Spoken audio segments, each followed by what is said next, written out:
It began on a night the world seemed to hold its breath, when fog pressed against the windows, and a mother's trembling hand released her child's small shoulder. She whispered, "Just for the weekend," but her eyes were already looking past home, past love, toward escape. Behind her, a boy stood silent, rocking, fragile, untouched by sound. And in the doorway, an aging grandmother watched taillights vanish into the rain, not knowing that in that moment, she was inheriting a lifetime she had never been asked to live. It was a Friday evening in late November, the kind of night when the air feels heavy enough to press against your chest. The streets of Willow Creek were empty, glazed with a thin film of rain. The world outside my window seemed to be holding its breath. I was sitting by the kitchen table, marking the final pages of a poetry collection, when I heard a car pull into the driveway. Headlights cut through the mist. The sound of a car door slamming echoed in the stillness. Then silence. When I opened the door, my daughter was standing there. Erin looked nothing like the child I once raised.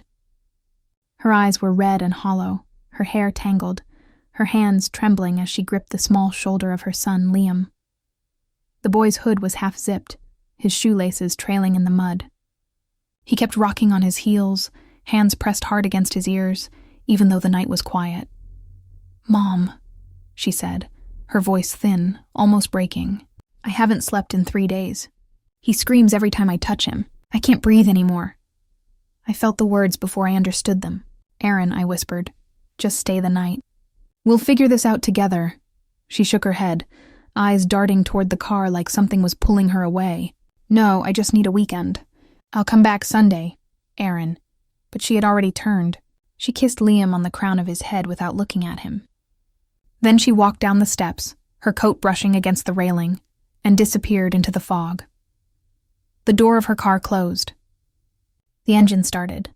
Tail lights shimmered through the rain before vanishing around the corner, and then it was only the sound of the wind and the faint creak of the porch boards beneath our feet.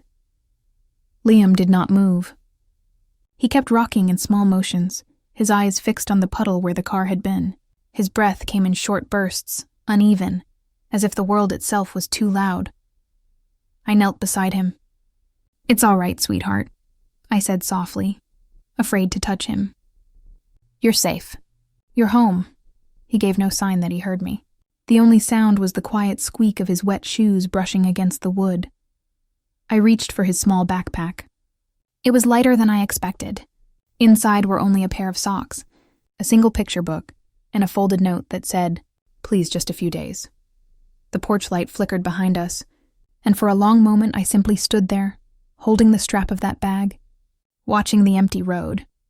I had spent 35 years teaching literature to children. I had learned to calm storms in classrooms, to guide nervous voices through poetry, to handle tantrums with patience and routine. But this was different. There was no lesson plan for this kind of silence. When I finally spoke, it was more to myself than to the boy. "Come inside, Liam, it's warmer here." He hesitated, then stepped over the threshold. The heater clicked on with a metallic sigh, and he flinched, pressing his hands tighter over his ears. I turned it off again, the sudden quiet feeling heavier than before. He moved toward the far corner of the living room and crouched by the bookshelf, knees to his chest, eyes fixed on the floor. I stood there for a long while, not knowing what to do next. The rain deepened outside, steady and endless, as if trying to wash the moment clean. That night, I made a bed in the guest room. I tried to feed him chicken soup, then toast, then crackers. He ate 3 small bites and turned his face away. I tucked him in without touching him, leaving the blanket folded neatly at the foot of the bed. Long after midnight, I walked past his door. He was still awake, rocking gently, humming a low, steady sound that seemed to keep the world at bay. I leaned against the wall, my hand covering my mouth, afraid to breathe too loud. The house felt unfamiliar, like it belonged to a future I had never prepared for. And in that fragile silence, I understood something with a clarity that chilled me. This was not a weekend.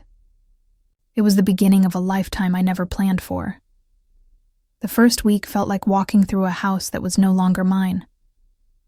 On Monday morning, I called Erin. No answer. On Tuesday, I called again. Straight to voicemail. On Wednesday, I left a message I could barely finish. Aaron, I just need to know you are safe. Liam is here. He is quiet. I am doing my best. Please call me back. My voice sounded strange to me, thin, careful. Like I was afraid of saying the wrong word and making her disappear forever. By Thursday, I stopped leaving messages. On Friday, I drove to her apartment. The door was unlocked. That was the first thing that told me the truth. No one in Willow Creek left doors unlocked unless they were either careless or gone. The air inside felt stale. There were dishes in the sink, a sweater over the back of the chair, an empty bottle of over-the-counter sleep medication on the counter. But there were no clothes, no suitcase, no photographs. The frames on the bookshelf were empty. She had taken the pictures and left the glass. It felt like walking into a mouth after the teeth had been pulled. In the bedroom, the sheets were twisted. The pattern of sleep there did not look like rest. It looked like drowning. I stood in the doorway and understood, with a kind of slow, widening ache in my ribs, that Aaron had not just left for a weekend. She had run.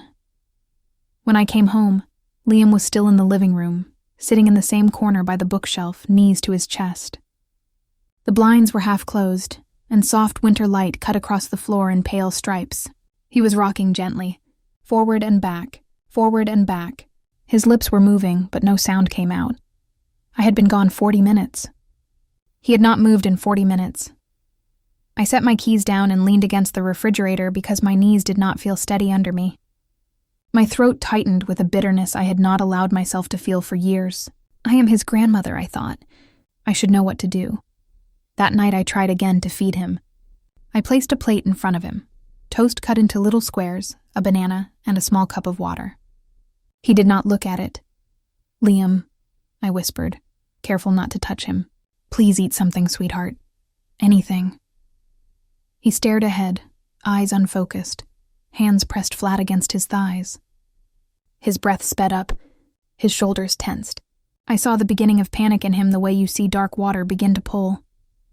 It is all right, I said quickly. You do not have to. You do not have to. It is all right. He did not scream. He did not cry. He just shut down. I carried the untouched plate to the sink and gripped the edge of the counter with both hands. What kind of grandmother cannot feed her own grandson? The thought did not come like words. It came like accusation. It cut down the center of me. I turned on the faucet so the sound of the running water would cover the sound of my breathing, and I let my forehead rest against the cupboard. My chest hurt. I had raised a daughter. I had taught children for 3 decades. But here, in my own kitchen, I felt useless. I did not sleep. The next morning, I made an appointment. By noon, I was sitting in a small office with faded animal posters on the wall. The pediatrician had kind eyes, and the kind of voice that did not move too fast. Liam sat in the corner of the room on the floor, his back against the cabinet, his hands folded tightly in his lap. He did not look at the doctor. He did not look at me. The pediatrician asked, "Does he speak?" "Not to me," I said. "Does he eat?" "A few crackers here and there." "Does he tolerate touch?" I shook my head. The doctor nodded in a way that told me this was not the first time she had heard answers like mine. She did not look shocked. She did not make a face. She just began to explain, slowly, gently, as if she were laying wooden planks across a river for me to walk on. "This is not your fault," she said. "This is not his fault. Liam's brain is protecting him. The world overwhelms him. You cannot force him into yours. You have to learn how to enter his." "How do I do that?" I asked. Her answer was simple. It terrified me more than anything I had heard all week. You build him a world that does not change. That afternoon, I began. The first rule was breakfast. Scrambled eggs. Toast cut into triangles. The pieces could not touch. I placed the plate on the table in front of Liam without speaking. Then I stepped back. I did not hover. I did not beg. I did not ask him to look at me. I just waited. For a long time he stared at the plate, his jaw clenched and unclenched, like he was bracing himself against something only he could feel. Then slowly, he picked up one triangle of toast. He ate it. It felt like watching a candle relight in a dark room. The second rule was the route. We began driving the same path every day. Even if we did not need to go anywhere, we would get in the car and follow that same slow loop through town, past the pharmacy, past the post office, around the pond, back home. If a delivery truck blocked the road and I had to turn, his breathing would start to climb, and his hands would fly to his ears. So I learned never to turn. I learned to wait. The third rule was light. I kept the kitchen lights low in the morning. I moved more quietly. I stopped closing cabinets loudly. I turned off the heater before it rattled to life. The house, which had once been mine, softened into his. After a few days, I began to hear something new in the quiet. Liam had a hum. It was low and constant, like the sound of wires behind a wall. Sometimes it changed pitch when he was overwhelmed. Sometimes it settled when he was calm. I began to listen to his hum the way a mother listens to an infant's cry. It became our language. One afternoon, I walked into the living room and stopped in the doorway. Liam was sitting on the rug, his legs crossed, his entire body still. In front of him was a line of crayons, each one placed with exact precision. Red flowed into orange, orange into gold, gold into yellow, yellow into green, green into blue. The colors shifted so smoothly that the line looked like a ribbon of light. It took my breath. No teacher had told him to do that. No therapist had instructed him. No chart, no program, no reward system. This was his mind. This was how he made sense of a world that frightened him. "That is beautiful," I whispered. He did not look at me. He did not answer. But something in him paused. The hum softened, just for a moment. That was the first time I felt him let me stand beside him in his world. From that day forward, I wrote everything down. I began keeping a small notebook, the same way I once kept lesson plans and attendance sheets. But this was not for school. This was survival. Eggs and toast, yes. Banana, no. He can handle the sound of running water. He cannot handle the vacuum. He calms when the light is low and the room is warm. He panics when anyone stands in the doorway. It felt like studying a language I had always heard, but never understood. Weeks began to pass, and something in the rhythm of the house changed. The silence was still there, but it no longer felt like a silent scream. It felt like a truce. Then one morning, something arrived in the mail. There was no return address. It was a postcard. A photograph of Lake Erie in summer, bright and blue. On the back, in rushed, familiar handwriting, were 6 words. "Hope you are both managing well." Managing. Not "I love you." Not "I am coming back." Not "I am sorry." Just managing. The handwriting was Aaron's. I stood in the kitchen, holding that postcard over the sink, and my hands would not stop shaking. I could hear my own heartbeat in my throat. "Where are you, Aaron? Where did you go? What are you doing while I'm here trying to hold your son together with routine and eggs and whispering in the dark?" I wanted to tear the postcard in two. I wanted to press it to my chest and cry. I did neither. I slid it into the back of the drawer where I keep old warranties and light bulb receipts, and I closed the drawer. I did not tell Liam. Winter turned to late winter. Late winter turned to early spring. The air in Willow Creek softened, and the ice on the pond began to break into floating plates. On a pale morning in March, I was in the kitchen, cutting the toast into triangles the way he could bear it. When I heard him behind me, his footsteps were very soft. He always moved like he was trying not to disturb the air. "Grandma." I dropped the knife. The word was small. It was careful. It had edges of effort around it, as if he had to lift each sound up and carry it forward. I turned slowly. My eyes were already stinging. He was standing in the doorway. His hands pressed flat against the frame the way he did when he needed to steady himself. His mouth moved once, and then he asked, in a voice so calm it broke me, "Why did my mother leave?" My throat closed. I could not breathe for a second. The truth is that adults like to pretend we are ready for questions like this. We are not. There is no rehearsal. There is no script. There is only the moment your heart is asked to hold more weight than it was built for. I walked toward him, but I stopped before I reached him. I did not touch him. I lowered myself so we were eye to eye. "Because," I whispered, and I felt my voice shake. She did not know how to stay. He watched me. His face did not twist. He did not cry. He just absorbed the sentence like a fact, like a date, like a measurement. Then he nodded once, very small, and walked back down the hall. I stood alone in the kitchen, surrounded by a plate of toast and a floor that suddenly felt unsteady, and I covered my mouth with my hand so he would not hear me. I cried there, silently, shaking, until I could breathe again. In the drawer behind me, the postcard waited, face down, like a held breath that no one had let go. There are years in a life that move like storms, and then there are years that move like steady light. With Liam, those years of light began the day I walked past his bedroom and heard the sound of my late husband's voice. At first, I thought I was dreaming. It was afternoon. The house was quiet in that way it sometimes was now, still but not tense. The sun was low, and winter light pooled in long rectangles across the hallway carpet. I was carrying folded laundry when I heard it. A man's voice. Low. Patient. Familiar in a way that stabbed. I stopped walking. The voice was coming from Liam's room. For a long moment, I could not move. My husband, Daniel, had been gone for 9 years. Death had taken him in spring, quickly and without ceremony, the way a door can slam shut in the wind. I had not heard his voice since. I knocked softly. Liam? Honey, may I come in? There was a pause. I always waited for his yes. I never entered his room without it. Yes, he said. I pushed the door open and stepped inside. His room had changed from when he was small. The floor was no longer littered with scattered crayons lined up by color. Instead, notebooks were stacked in neat towers on the desk. Pens were arranged in a straight line. Cables coiled like sleeping snakes across the floor, running from an old laptop to something on his bed. He was sitting cross-legged with my husband's old radio in his lap. The radio was a heavy, boxy thing from another decade. It had belonged to Daniel since college. The dial had always stuck on the left side.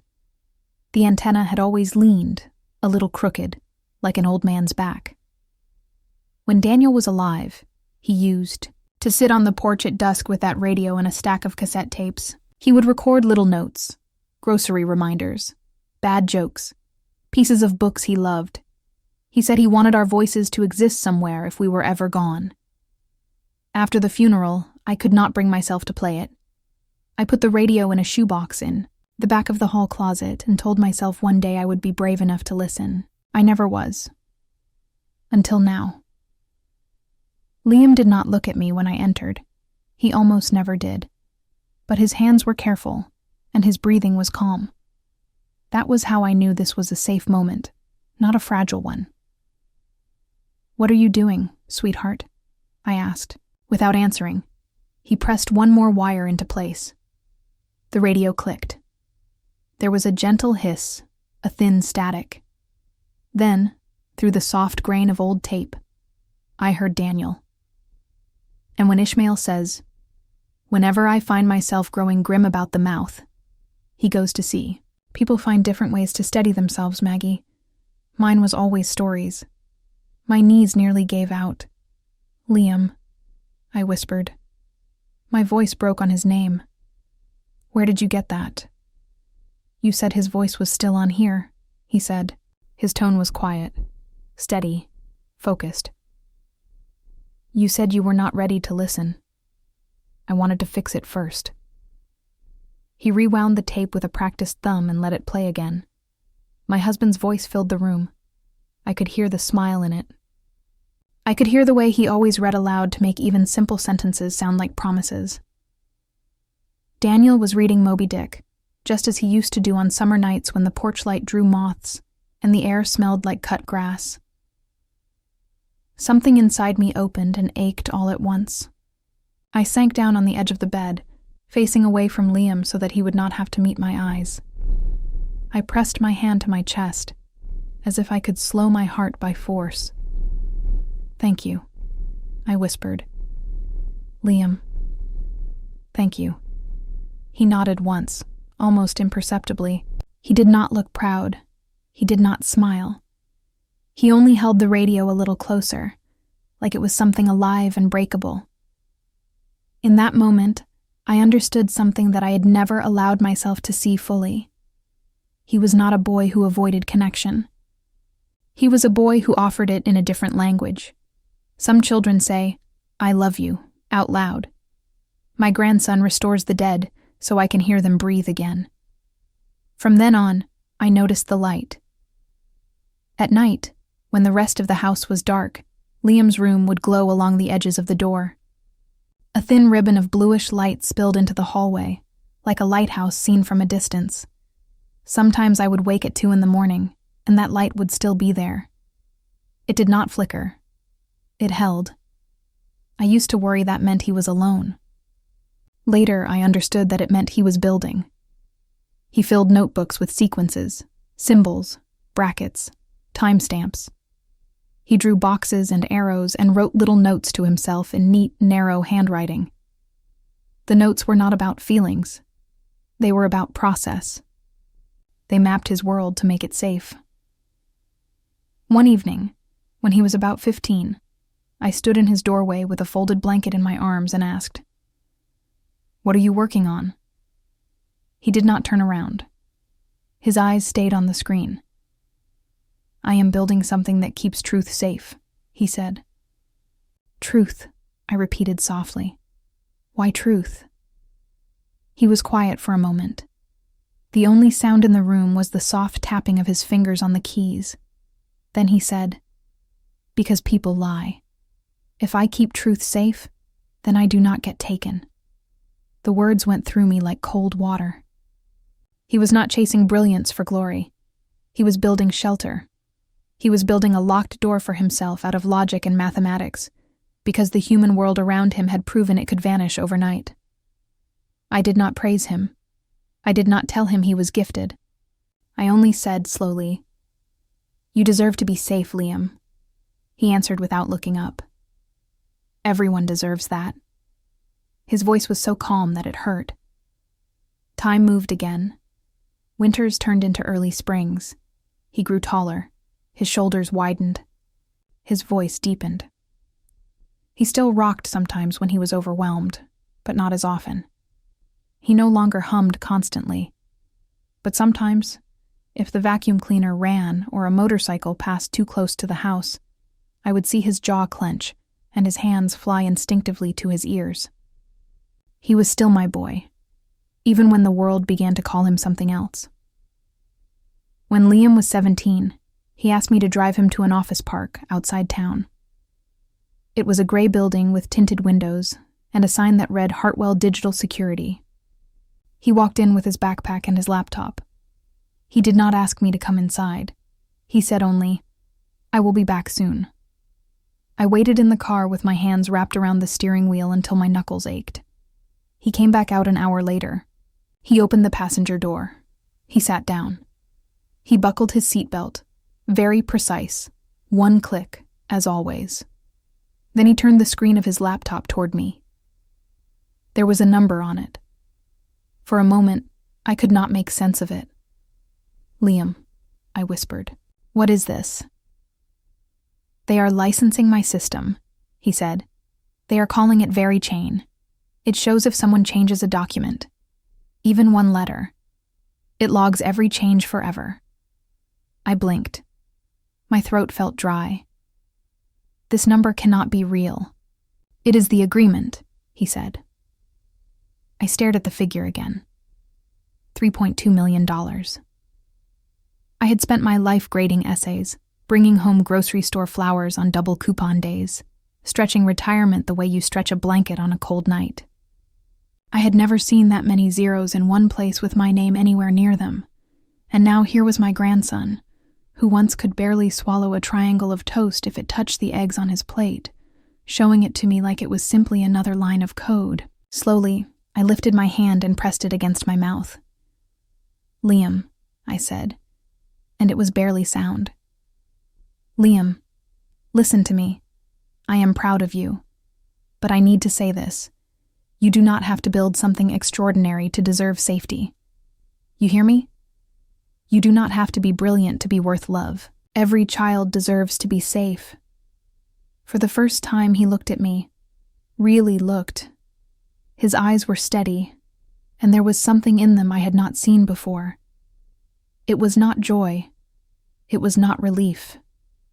It was a kind of recognition. "I know," he said quietly. News crews came to the house after the deal, because that is what happens in small towns when a quiet 17-year-old sells software to a cybersecurity firm. They called him the silent genius on the local station. They filmed him at his desk. They asked him what inspired him. He answered in the same calm way he answered everything. "I wanted to know what was real," he told them. "I wanted to know what could not be changed." Neighbors waved at him in the grocery store. Parents whispered in the pharmacy aisle. I watched all of this with a tightness in my stomach, because attention is a door that does not always open to safety. One night after the news aired, I found him standing in the front hallway, staring out the window beside the porch. The outside light was on. The bulb flickered occasionally, a soft pulse. His face was lit in pale amber and shadow. I walked to him. "What is it, sweetheart?" He did not turn his head. His hands were wrapped around his yellow cup, the same cheap plastic cup he had used since he was small. There were faint stress marks along the rim where his thumb pressed. "What if she comes back?" he asked. For a moment I did not understand. Then I did. Not she, in the general sense. She, Erin. I swallowed. "Then we will face it together." That is what I said out loud. But I will tell you the truth, because I promised myself I would not lie when I speak about him. My voice trembled, because even after all those years, after all the quiet routines, after the eggs and the notebook and the soft mornings and the fixed radio and the deal worth more money than I had ever held in my lifetime, there was still one door in our life that had never closed properly. Her. 2 weeks later, the doorbell rang. It was a clean, sharp sound that cut straight down the hallway. I was in the kitchen. Liam was upstairs in his room, the lighthouse glow slipping under his door. I wiped my hands on a dish towel and went to answer it. When I opened the door, the cold air rushed in around my ankles. Erin was standing on my porch. She looked older, polished, composed in a way that felt practiced. Her hair was smooth. Her coat was expensive. Her posture was careful. Beside her stood a man in a dark suit, holding a leather briefcase. "Hello, Mother," she said softly, like a woman who has returned from a long and noble journey. I felt my stomach fall. Behind me, upstairs, I could see the edge of Liam's light underneath his bedroom door. The man in the suit smiled. "Professional and cold. My name is Mr. Langford," he said. "We are here to discuss custody."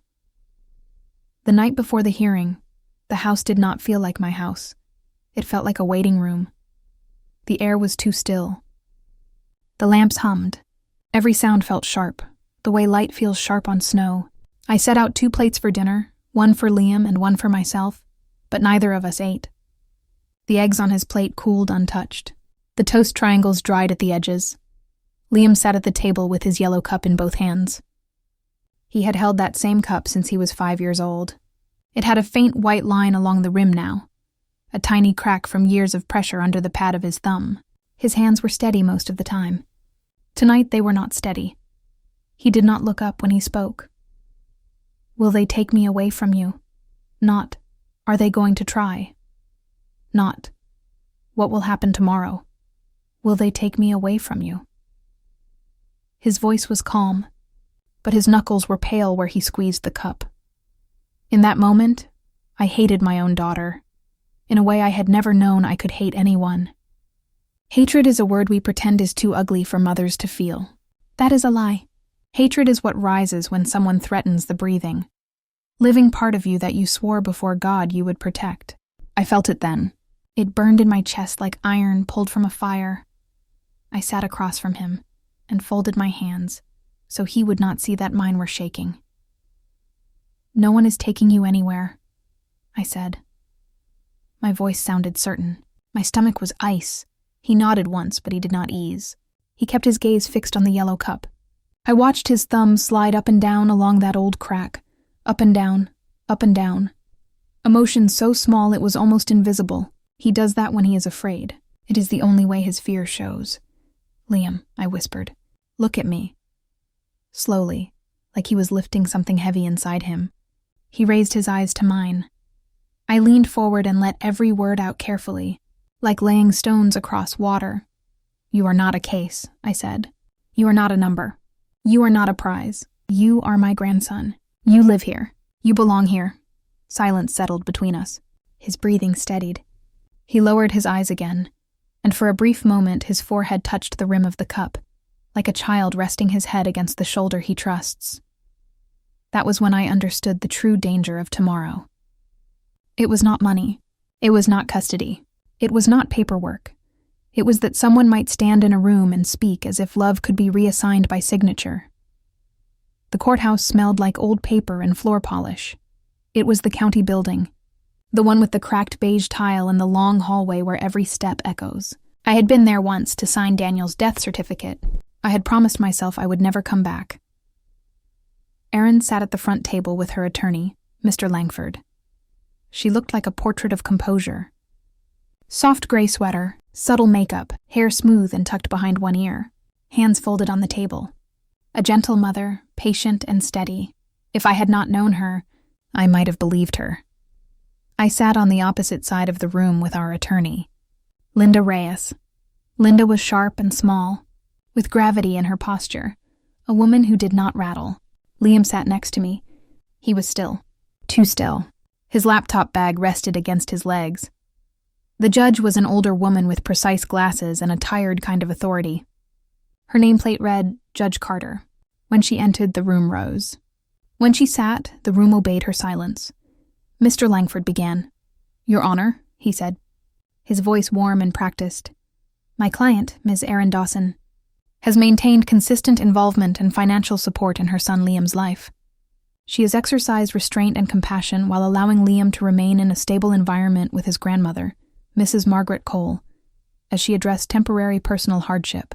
She is ready now to assume her rightful role as custodial parent and financial guardian." Rightful role. The phrase made my jaw tighten. Erin folded her hands and looked down in a display of quiet humility. "I visited him as often as I could," she said. "Monthly, whenever possible. I called every week. I sent money for therapy. I never abandoned him. I only stepped back until I could stand on my feet." Her voice did not shake once. Each sentence was polished, shaped, polished again. I knew that rhythm. I had spent 30 years listening to students rehearse arguments and debate. She had practiced this. She had practiced lying. She listed dates. December 2014, April 2016, October 2019. She said she had been there for his birthdays. She said she had covered medical bills. She said she had spoken with his therapists. With every word she spoke, I felt something in my chest twist. Not because I believed her, but because I could see the judge beginning to lean toward belief. Langford placed a neat stack of documents on the table in front of the judge. "These," he said, "are notarized records of support, signed therapy authorizations, custody acknowledgments, documentation of regular contact and financial contribution. Neat, stamped, dated, official. They looked real." For a moment, the room blurred. I heard a low hum, and for a second I thought it was Liam. Then I realized it was in my own ears, a rush of blood and anger and fear. Judge Carter turned to me. "Mrs. Cole," she said, "do you dispute your daughter's claim that she has remained consistently involved in Liam's life?" I leaned forward. "Yes, Your Honor, I dispute it.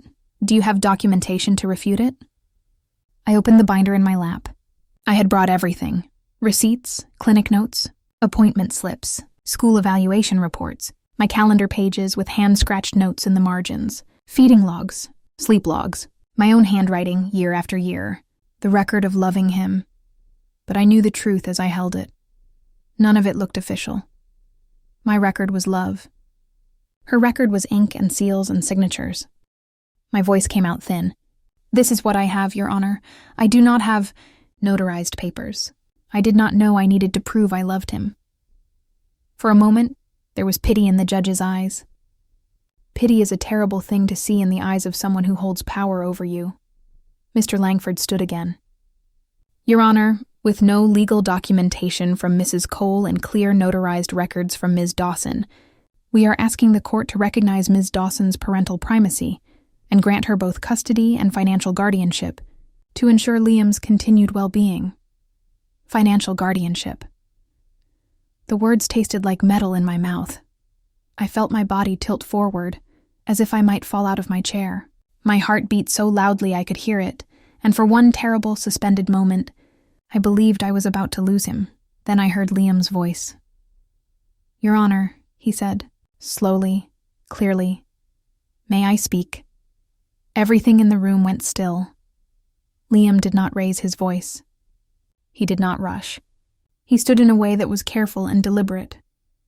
He did not look at Aaron. He did not look at me. He looked at the judge. Judge Carter studied him. "Please approach," she said. He walked to the front with his laptop bag. His movements were controlled, but I saw it. I saw the tremor in his right hand. I saw the way his thumb rubbed the edge of the yellow cup mark stained on the palm of his skin, tracing memory into courage. "Go ahead," the judge said. Liam placed his laptop on the evidence table. "You were given documents by Mr. Langford," he said. "I can prove to you that those documents are not real." Langford let out a polite, dismissive laugh. "Your Honor, with respect, this is not an evidentiary hearing for digital forensic testimony. This is a—" "I will allow it," Judge Carter said. Her tone shifted, quiet but absolute. Briefly, Liam nodded. He connected a cable with practiced motion. His fingers shook once, then stilled. The courtroom's display screen flickered to life. On one side of the split screen appeared the custody statements and payment records that Aaron had. Submitted, clean, stamped, perfect. On the other side, lines of data, timestamps, hash signatures, pattern logs, the raw language of his world. "When you create a document," Liam said, "the file records certain information, the date and time it was made, the device it was made on, the software version, the way the letters are formed in the signature. Those pieces of information are called metadata." He spoke without drama. He spoke like a witness telling the sky what color it is. "These documents," he continued, "say they are from 2014, 2015, 2016, and 2019. But the metadata shows they were created 6 weeks ago, all on the same device, all using the same template. You can see it here." He highlighted a line on the screen. The judge leaned closer.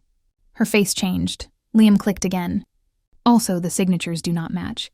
The pressure pattern is different. My mother signs with heavier pressure on the first letter of her last name. Here." He pointed to an older form that bore Aaron's genuine signature from years ago, one he had clearly archived. "But on the new documents, the heavier pressure is on a different stroke. Someone tried to copy it, but it is not the same hand." He clicked again. "Finally, the payment records say money was sent on certain dates. I cross-checked those dates with bank activity. There was no movement of funds on those days. Nothing was sent. Nothing was received." He paused. Then he said, even more quietly, "Your Honor, she did not call every week. She did not visit monthly. She did not pay for therapy. I was there. I remember. She was not." There was a silence so complete that I could hear the fluorescent light buzz. Mr. Langford began. "Your Honor, digital records can be altered, and this young man has a financial interest in—" Liam did not raise his voice. He did not need to. "I built the system the documents were run through," he said. "It is called VeriChain. Hartwell Digital Security licensed it. They paid $3.2 million for it. It is used for legal verification. That is on record." Judge Carter turned her gaze to Aaron. "Ms. Dawson," she said, and her tone had cooled. "Do you wish to respond to your son's statement?" Aaron's face, so polished when she walked in, had begun to crack. Her lips moved once, then again. For a moment she looked not composed, not practiced, not graceful. For a moment she looked like the young woman who had stood on my porch with shaking hands and whispered, "I cannot breathe anymore." But that moment passed. Her throat tightened. Her chin lifted. "I did what I could," she said. The judge sat back. The room held its breath. "I have heard enough," Judge Carter said. Her voice was steady now, decisive. "Given the evidence presented, I find that Ms. Dawson's statements are not credible, and that the supporting documents submitted on her behalf are fraudulent in origin. Legal and physical guardianship of Liam Cole will remain with his grandmother, Mrs. Margaret Cole, effective immediately. Furthermore, I am referring this matter to the district attorney for review." The gavel struck, a sound like the closing of a gate. I did not realize I was crying until I tasted salt. Liam turned his head then. He did not smile. He did not celebrate. He simply looked at me, as if confirming that I was still there, that I had not disappeared in the middle of the room. "I told the truth," he said softly. I reached out, slow and careful, and placed my hand near his on the table, not touching, only near, close enough for him to feel that I was with him, close enough for me to feel the heat of his skin. "Yes," I whispered, "you did." For the first time in almost 2 decades, I let my body breathe without bracing. The months that followed were quieter. Aaron did not go to prison. The district attorney recommended probation and mandatory community service. Some people told me that was not enough. Some people said she deserved worse. I do not know what she deserved. I only know what happened. 3 months after the hearing, I carried a box of gently used children's books to the Willow Creek Autism Resource and Support Center. The director had asked for donations, and I had more than enough storybooks to share. As I stepped into the activity room, I saw her. Aaron was sitting cross-legged on the floor beside a little boy who could not sit still. He rocked from side to side, hands pressed against his ears, body tight with energy the way Liam's once was. Erin held an open picture book in her lap. Her posture was soft. Her voice was low. She was reading slowly, carefully, matching the boy's rhythm instead of forcing him to match hers. She looked up and saw me. For a long breath, neither of us moved. I did not speak. She did not speak. We held each other's gaze across that room like two people standing on opposite banks of a very long river. In her eyes, for the first time in her life, I saw something that had never lived there before. Understanding. The director, not realizing who I was, leaned toward me and whispered, "That one comes in on her own time. Extra hours." She said she is trying to learn what she should have learned years ago. I nodded. My throat was tight. I could not answer. Redemption is an overused word. People like to pretend it is beautiful. It is not. It is slow. It is clumsy. It is made of work that nobody applauds. But it is real. In the months after the hearing, Liam made a decision of his own. He did not want to work for Hartwell Digital Security. The sale of VeriChain had come with a non-compete agreement. He could not build another verification system for 5 years, so he did something else. He started his own company. He called it Patternworks. "It is not a charity," he told me. "It is a business. We test software. We find what other people miss." He hired his first team from people no one else had wanted. Stephen, who had been told in school that he would never focus long enough to hold a job. Lily, who had been talked over in every meeting she had ever sat in. Marcus, who noticed faults in code the way other people notice spelling mistakes. "We see order where others see noise," Liam said simply. "That is valuable." The office was small. A converted insurance space above a bakery, beige carpet, cheap desks, second-hand chairs. But when I visited, the room felt bright, focused, peaceful. There was no harsh overhead light. There was no forced chatter, no buzzing chaos. Everyone there was working. Everyone there was allowed to work in the way their mind needed to work. Stephen looked up when I came in. His smile was shy and proud at once. "Mrs. Cole," he said. "He is the only boss I ever had who does not call me broken." I had to turn away for a moment and press my hand to my mouth. That evening, I brought dinner to Liam's apartment. I made the same meal I had made for years. Scrambled eggs, toast cut into neat triangles that do not touch. Now he eats more than that, of course. Now he chooses his own foods, cooks for himself, takes care of himself. But I still made that meal, because some rituals are not habits. Some rituals are vows. We sat at the small table by the window. The city outside hummed in a distant, steady way. He set his yellow cup on the table beside my glass. Halfway through the meal, he put his fork down.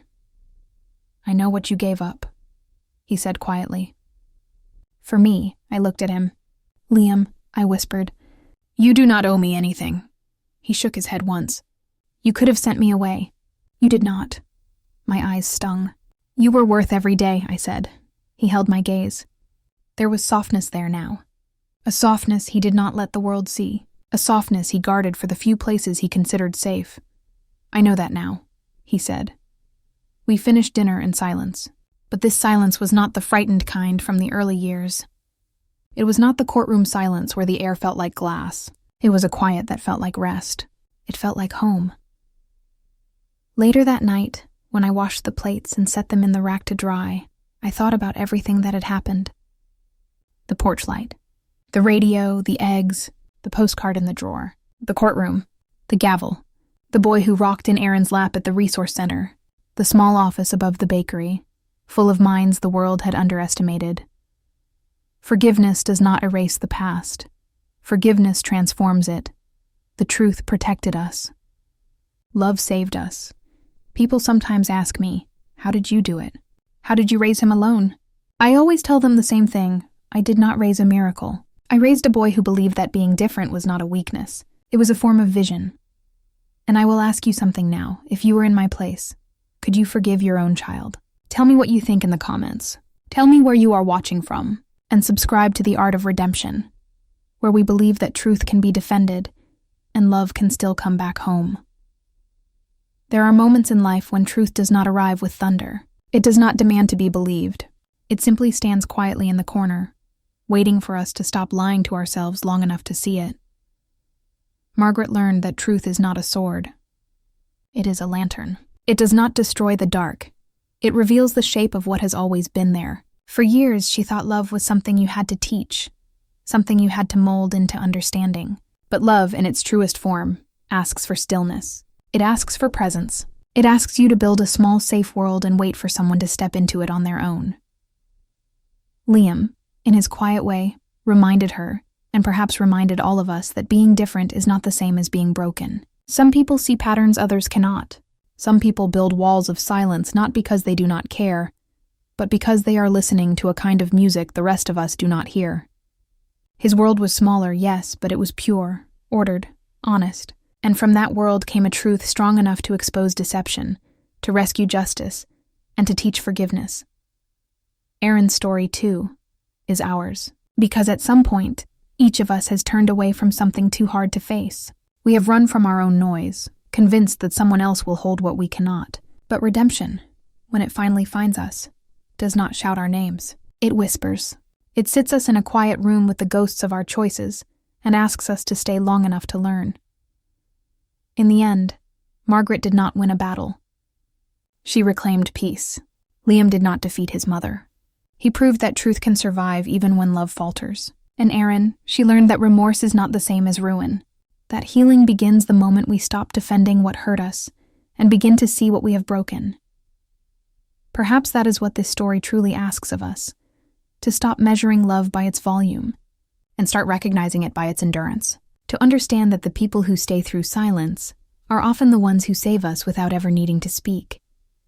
If this story found a quiet place in your heart tonight, tell me what it whispered to you. Share your thoughts in the comments below.